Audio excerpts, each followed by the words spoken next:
Yeah, hi, back. I'm back. You are back.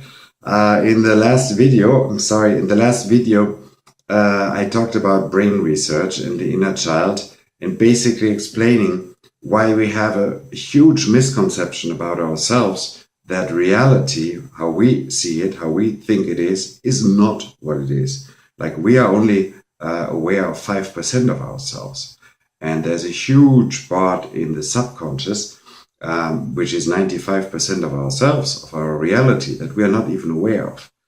And I finished the last video with a strong appeal to dig into these 95%, to the subconscious part of yourself, and drag as much as possible to the surface, because that is a strong and important part of the healing process. If you want to get away from your addiction, and that's obviously why you watched the video. And I promised I will dig further into it, so I continue right now. And I read from the Lavario program, where we have a lot, I would say, and many exercises also on this subject. So, let us remind you that you should not fight against your addiction, but understand your addiction as a chance to learn more about yourself and about your unresolved subconscious conflicts. Only with your addiction will you be able to change your behavior. That's a huge difference. It doesn't mean you shouldn't try to overcome your addiction, and you will overcome your addiction, but you shouldn't understand it as a fight. You need to use your addiction to learn more about yourself and smoothly get out of your addiction. In the NLP psychological term, it's neuro-linguistic programming. In NLP, you imagine the brain as the hard drive of a computer.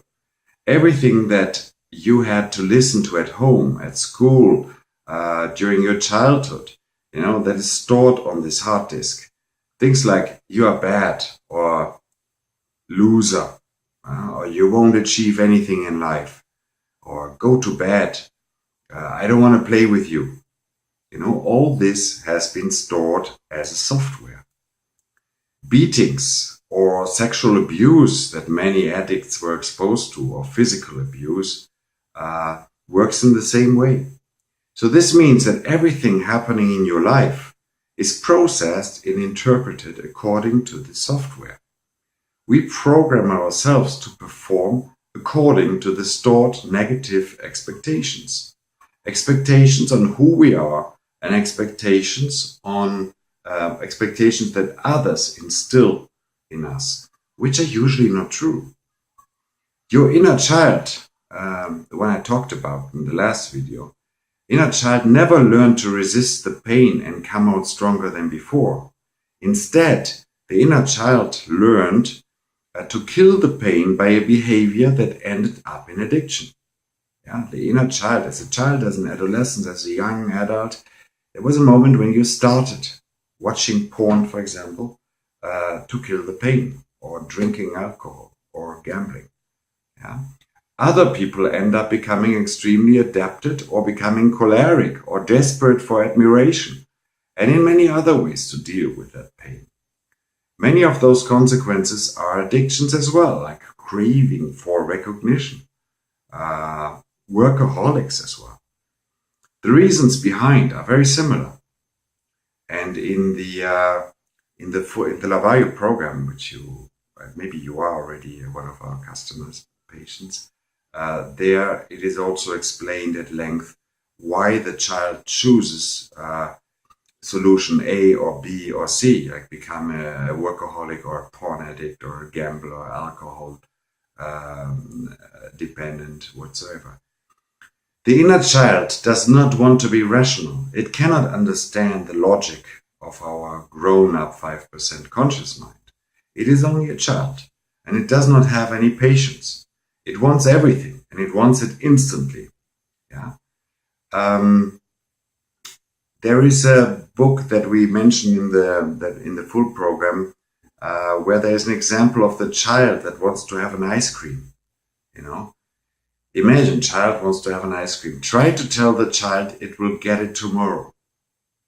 Similarly, it wants the porn addict wants the relaxation from porn now, at once, and is not willing to accept any logical reasoning.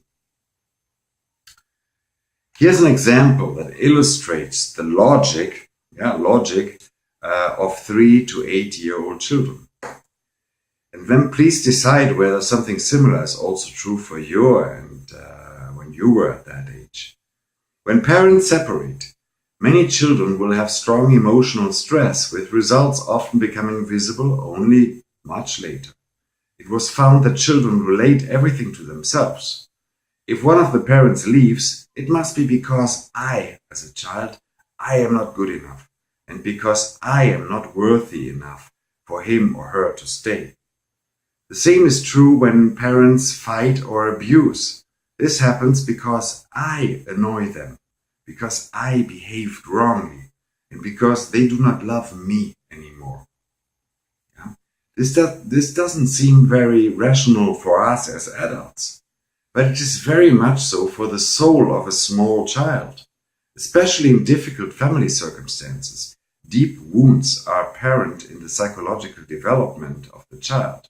Even physical abuse is always related to oneself at that age. A small child will not think that mom or dad might have psychological problems themselves and that's why they beat me up. If I am beaten up, I deserve it because I'm not good enough and because I am not worth being loved by my parents. Who else should love me if not even my parents love me, the center of my life, if they cannot love me? I'm not worth anything. And every time something bad happens to me, I deserve it. The software in our brain works very efficiently in those cases. And something else will happen. If we cannot make our parents happy, we will even feel guilty and ashamed. You are very familiar with the feeling of shame, aren't you? As you are an addict, and you probably felt shame many, many times, especially when you didn't manage to get away from your drug. That's what I just said. Only when you are 10 years old, you start seeing it from a different angle. But the problem is, at that age of 10 years, most of the 95% subconsciousness that I talked about in the last video is already written in our brain. Furthermore, typically we start something very self-destructive then, taking revenge at our parents or at other people that were or are being important to us. There are two things happening in parallel in our brain. On one hand, there's the software and the subconsciousness in the 95% that keeps on telling us that we are not worth anything. On the other hand, in the conscious part, in our awareness, there's the recognition that our parents are to blame, that they humiliated us and they beat and abused us. The logical part reminds us that we cannot escape it, as we are too young to go away, but that we can defend ourselves by boycotting our parents. This means that we do not do what they expect from us. We display rude behavior, dye our hair, don't go to school, drink alcohol, smoke, stay in the room and masturbate, don't eat anymore, or eat and throw up. Bulimia and anorexia are more common types of revenge found in female patients, whereas alcohol, sex, and abuse are more common among males. But the difference between genders are diminishing in the last 10-20 years. What is dramatic is that we injure ourselves in order to take revenge at our parents or whoever was important to us. The lack of self-confidence being acquired in the early childhood even helps us in doing so. It tells us, it doesn't matter. Somehow I am not worth anything anyway, so I can do harm to myself. If the self-injuring behavior lasts long enough, it also becomes unconscious. Like switching gears in the example of driving a car. That's unconscious normally. That is why most addicts do not even know that they want to take revenge at important people in their lives, of their childhood usually, when they display addictive behavior. But it can also be people from young adulthood normally, like taking revenge on an ex-girlfriend or boyfriend, So here's an important insight. Your addiction is caused by not liking yourself and by taking revenge at somebody else or taking revenge at yourself. I will talk about it later. So this is not true for all addicts, but for the overwhelming majority of addicts. There are no numbers about it, but personally I would think it is about 80-90%. So decide yourself, although that might be difficult because sometimes at least because many addicts are not even aware of that. So you need to start digging into yourself and find out whether that is true for you or not. As long as you cannot stop these attitudes, like not liking yourself and taking revenge at yourself or somebody else, as long as you cannot stop these attitudes, you will find it difficult to proceed in your healing process. You are dependent on the person that you want to take revenge. I will get back to that. So you might have a tendency towards an addiction, and it only erupts when you are a grown-up. That happens many times as well. A 33-year-old man told us that he started only at 31 to feel compelled to drive around and pick up prostitutes on the street, although he lived in a relationship that seemed to be very happy to other people. During the therapy, it became clear that as a child he received numerous refusals from girls. He was ridiculed, and once he was attached to a fence, laughed at and spit upon by all the girls from the neighborhood. Since then, this man was afraid of women. Although he had girlfriends, he was never able to open up to them. On the other hand, there had always been the wish for fulfilling love, trust, and honesty. But the child in his unconscious 95% always made sure that this would not happen, so that the closeness was paid for in the form of prostitutes. Another 47-year-old Italian patient told us that during his adolescence he was pushed into a particular career as a diplomat, and his father and grandfather had also been diplomats.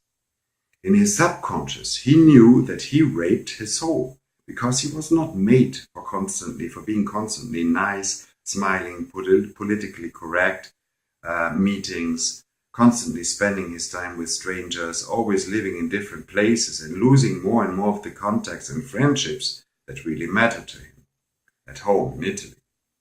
He was emotionally dependent on his parents, and his inner child started boycotting him with self-destructive behavior that ended up in addiction. Healing could only begin when he opened up to his inner child and made peace with himself. Now he asked to be transferred to Rome, where he now has an administrative job and is not traveling anymore. In parallel to the therapy, this was an important step in his life, and that helped him to break free from his addictive behavior. So please keep in mind, the more aware you are of yourself in situations of craving, and the more of the iceberg, the 95%, the more you drag out, the easier it will be for you to behave differently in the future, compared to the past. Put in different terms, you will need less of your drug as a painkiller, and if the craving appears nonetheless, you will have a better chance to analyze why the craving pops up now, what it is trying to tell you, and how to deal with it instead of giving in. However, that still requires some time. It's not just watching this video that you will change your behavior, but you need to start somewhere, and you need to start getting aware of what's going on in your brain. Yeah, but of course you need to still get many more insights. There's a dog barking here. Okay. So when you are there and have that maturity, you will not necessarily need to apply any of the, this relates to the full program, what I'm reading, the Lavario quick tips. We have a lot of quick tips in the program, things that help you immediately in moments of craving when the urge is getting very strong. And here I'm just saying that when you have that maturity, when you grow into that, you will not necessarily need those tips anymore, because then you are much stronger already. So I skipped that part. And I give you now a provocative call to action. And then I finish this video. It's 15 minutes already. The next time that you partake in addictive behavior, observe yourself with understanding and open-mindedness. Open-mindedness towards learning. Feel what it is that is going inside you. What is going on inside. So feel what is going on inside you the next time that you feel urge, craving. Do not fight it. Do it differently to all the times before. Probably you tried 10 or 100 times to stop your addiction. So the next time, observe yourself and do not try to stop it. Observe your inner child. Try to find out what is going on. And your inner child will be thankful. It will feel that it is finally taken serious and heard. It will not call for attention so quickly afterwards. Because whenever you have this urge, there is a part of your inner child, asking for attention, waiting to be heard. And when you do hear and listen, it will become less, it will take more time usually until this inner child pops up again with a new wave of craving. So, doing this means giving a little bit of love and sympathy and understanding to yourself. And that is exactly where you need to start, fighting your addiction. And again, it's not a fight. You should work with your addiction to get out of the addiction instead of fighting. Okay, I hope I gave you some things to think about. And if you like it, watch some other videos or order the program, because then you can really get out of the addiction. I think it's 450 pages, so it's an exercise book and a normal book. Try it if you like. Okay, good luck. Bye-bye.